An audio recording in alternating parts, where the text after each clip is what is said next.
So I know a lot of you know me from music.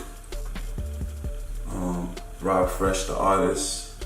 A lot of people may know me from, nightlife, the club scene and stuff like that. And a lot of you just know me from meeting me in Atlanta, just running around, whether it was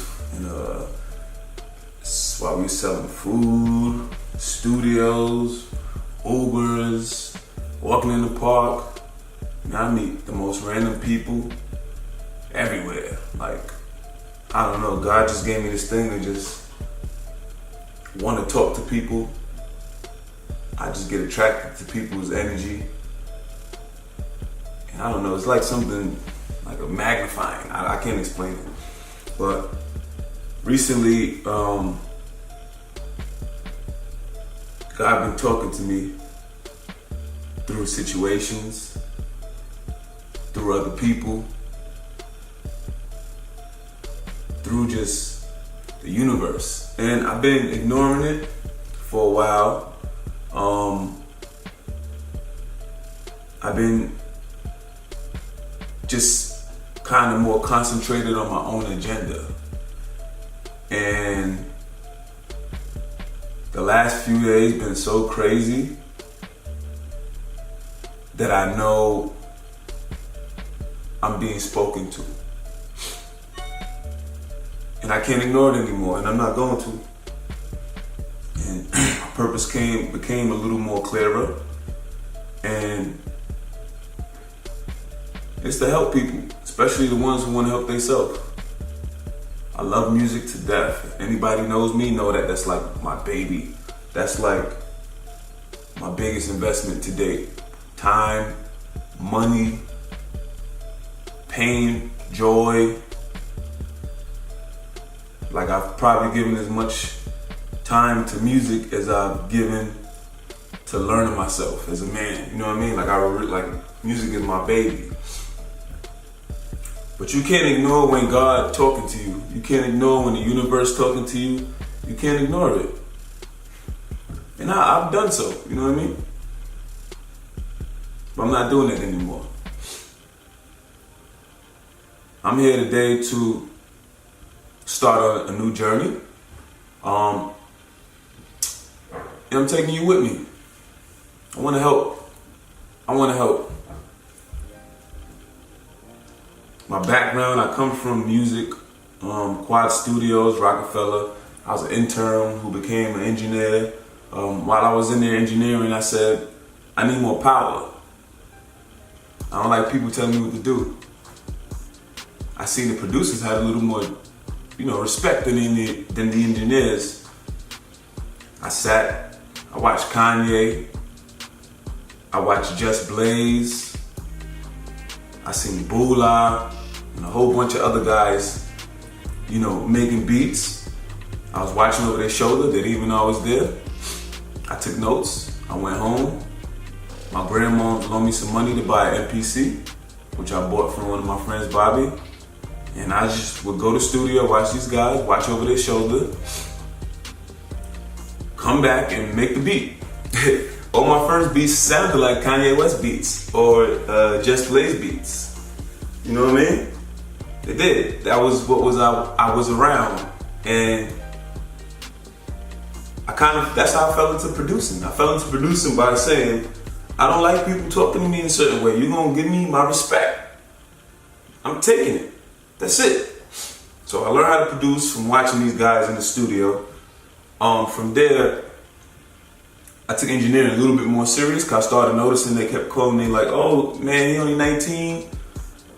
He the young boy, he the next guru. So I ran with it. I really didn't get a break as far as engineering with Rockefeller until I was in a session with Beanie Siegel, and one of the engineers got sick. And I was just sitting there minding my business. I was like, damn, this is my perfect opportunity. But I was like, this might be terrible. This might be disastrous if I mess this up. So Beanie came to me and said, yo, you not an engineer? I said, yeah. He's like, well, you better speak up. Closed mouth don't get fed. I said, oh shit. And he's like, come on. So Beanie Sigel played a role in changing my situation, especially at Rockefeller. We go downstairs. I'm scared as shit because I don't know how to engineer really. Like, I know how to press record, but I don't know how to navigate through the Pro Tools program. I didn't know. So I go down there. Yet again, God is with me. Sends me this little dude. I don't remember his name. Marky something. This little cool white boy. Super cool dude. He comes. He helps me out. I figure it out. He assisted me. Boom. I'm Rockefeller's young boy engineer. Beanie Sigel was recording something. I erased the whole track by accident. I said, oh shit. I'm finished. This is my shot. My shot. I erased the whole track. Beanie Sigel said, yo, what you think? You think I can do that better? I was like, yeah, you can do that better. He went back and recorded this shit. I pressed save so quick, and I ain't touched nothing for the whole day. Nothing. I ain't even touched the computer. I was like, I'm not touching you, B. You go mess my shit up. Boom, there you go. From there, Big Face Gary, who really put me in the mix. Shout out to Big Face Gary. That's who really put me in the Rockefeller mix when I was getting. Long story. I know it's a bunch of stories. I'm gonna speak the whole thing through, but shout out Big Face Gary. That's who took me when I was there, and me and Quad Studios had disagreements, and Big Face Gary said, "Don't worry about nothing. I got you." They let me go around 11 a.m. Big Face Gary called me at 1 p.m. And said, "Come on, you with Rockefeller now."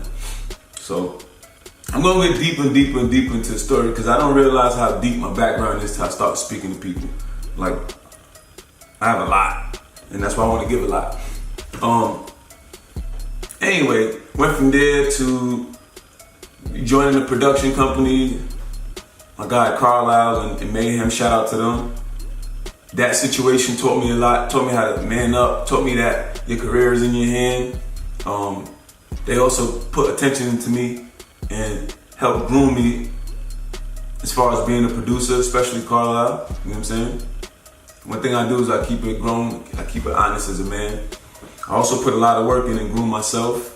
Got some beats placed, made a little bit of money, nothing too crazy. From there, I was like, man, I need to make some money, like, because you don't really make money in music unless you're on the radio or doing shows and stuff like that. Another homie, Just Ski, who's a popular DJ in New York too, introduced me to another homie, Tyson, who's the secret. He's a big guy, but he's the most humble person you'll ever meet. Tyson tells me, I think Tyson was interested in making beats. And I was interested in DJing, so Tyson says, show me how to make beats, I'll show you how to DJ. Tyson showed me how to DJ. I ain't have no money really, because I was only making money from little sessions and stuff. I didn't have any real money at all. Tyson said, the next money you get, give it to me, I'll save it for you, and when it adds up to something, or you have enough, we could go buy a Serato. Serato's 400 or 500, 570 or something like that, I believe. I gave Tyson 400 out of a check I had gotten for 600 or something like that. And for 3 months, I just kept giving him, 50, 50, 50 till I had the 575.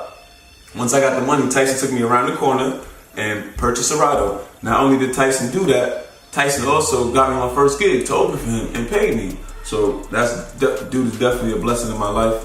Love him, even if I don't speak to him every day. Definitely helped change my life, and I don't take anything for granted.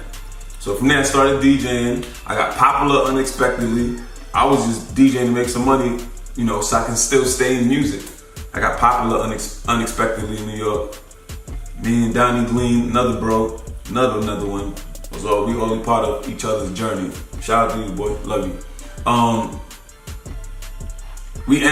I end up getting a gig through a DJ that I put on named DJ Barry. He's probably real popular now, but I put him on. You know what I'm saying? I had so much story. We got a whole bunch of places. So he blesses me back with another gig at a place called Air. I do it, I kill it, then I put my boy Donnie on. Donnie came in the club with me, holding the records. That's how we got him in. From there, he figured it out, how to promote. I rocked the DJ, and we killed it. Air went from a club that nobody knew, and it was kind of like segregated, to a spot everyone wants to be at, and we running this whole thing. So went from being a DJ, got popular, did all the clubs in New York. Then I went to host because somebody paid me by accident one day. I came in with a bunch of girls and I left the club. The guy gave me $200 and I said, "What do you give me $200 for?" He said, "I invited you out. You came with the women who I wanted you to come with some girls and some friends to, buy bottles. That's promoting here." So I left the club with $200 and the next morning I woke up, I was like, hold on, I'm about to get this money. So that's how I got into hosting. And my whole life just been a hustle, man. Like everything I just been having to figure out as I go. Everything I have to figure out as I go. Even as I'm hosting and DJing, I see another guy that I knew from when I worked at Rockefeller named Hardeep. He was in Manhattan looking clean. He had a suit on. He was just clean. I was like, wow, like, what do you do? He said, real estate. He said, you should do it. You know everyone. You got the personality. You should do real estate. I'm ignoring it. I'm not listening to God again. See him again 6 months after. Same thing. Clean, suited, booted. I'm trying to figure out what to do next. Here he goes again. I still do real estate. You should come and do it. I said, you know what? It's better than what I'm doing now. I go get the license. I pass. He brings me into his company. First month, I probably did about $6,000. I said, what? Hence, I'm in real estate. It's so much to the story, and I'm going to take my time and break everything down and teach you while I learn. I don't know everything, but I know enough to help you. That's all I can really give you. We're gonna go on this journey together. I'm not here to be preachy. I'm not here to be any of that. That's not my business.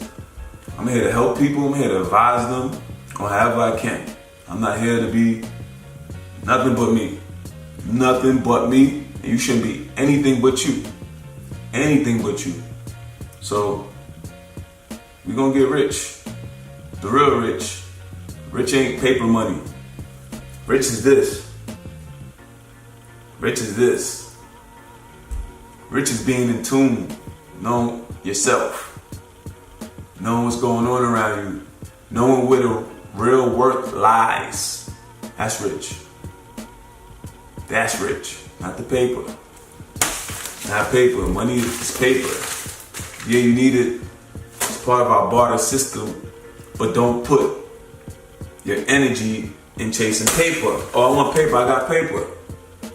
It's not the real rich. It's not. It's not the real rich. I'm going to show you the real rich. I'm going to show you the real rich. I'm going to show you that you were born rich. Things got crazy, which is life. But now you're about to be rich again. You just watch. I love y'all. We're gonna keep growing.